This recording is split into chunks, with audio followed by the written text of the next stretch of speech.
how are you going to make the economy not just the the food and electricity, but bring down the rent prices, the housing prices, so that these kids can survive without their parents' help? Such a good question, Mr. President. You're right. I hear it very well. We are going to drill, baby, drill. We're going to bring down the cost of energy. Energy is what caused the worst inflation, I think, in the history of our country. Food prices are up 50%, sometimes more. You look at bacon. Bacon is quadrupled. You can't order bacon. You can't order anything.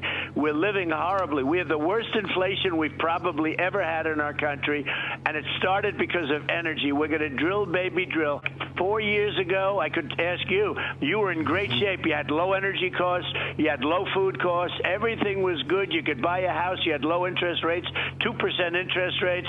You had gasoline at $1.87. Now it's $5. And by the way, going up. We've got to get the energy prices down, and everything else is going to be tumbling down with it, the prices. What is your question for the former president? Mr. President, what can we do to achieve a permanent, long-term energy solution to keep us energy independent? Such a great question. Mr. President? It's a great question. It's such an important question. And look, we're run by people that are not smart people, okay? Not smart people. We have more liquid gold, you've heard me say this a million times, under our feet than any other country. Russia, Saudi Arabia, you can add them all up. We have more than anybody.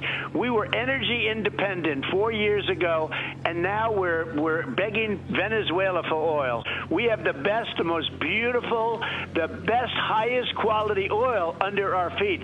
Texas and numerous other places. We have the best stuff. We don't use it. We are going to bring the energy costs down. Everything else is going to be tumbling, and we don't need energy from any other country. Mr. President, a lot of seniors, their only income is Social Security. Last year, they had adjustable income of 1.2%.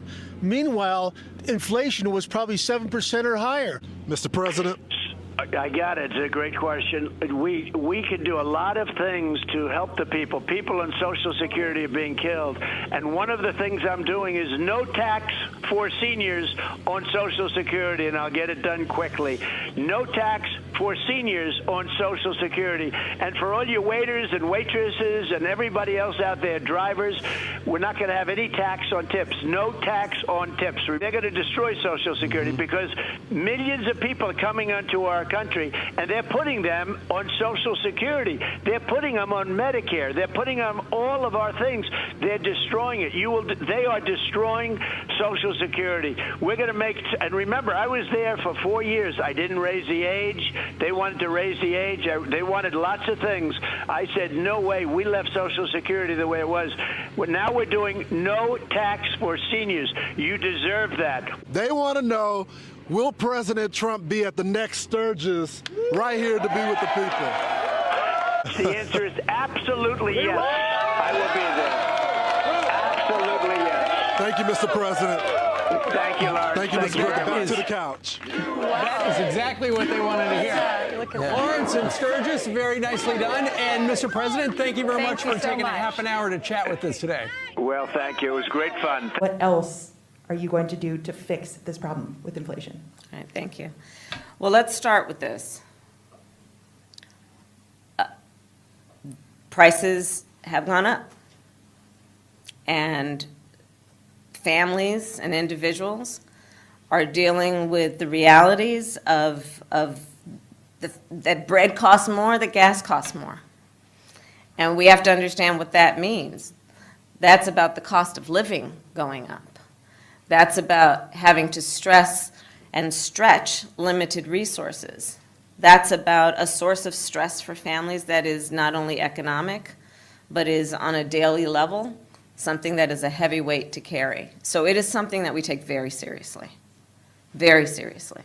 And we know from the history of this issue in the United States that when you see these prices go up, it has a direct impact on the quality of life for all people in our country. So it's a big issue, and we take it seriously.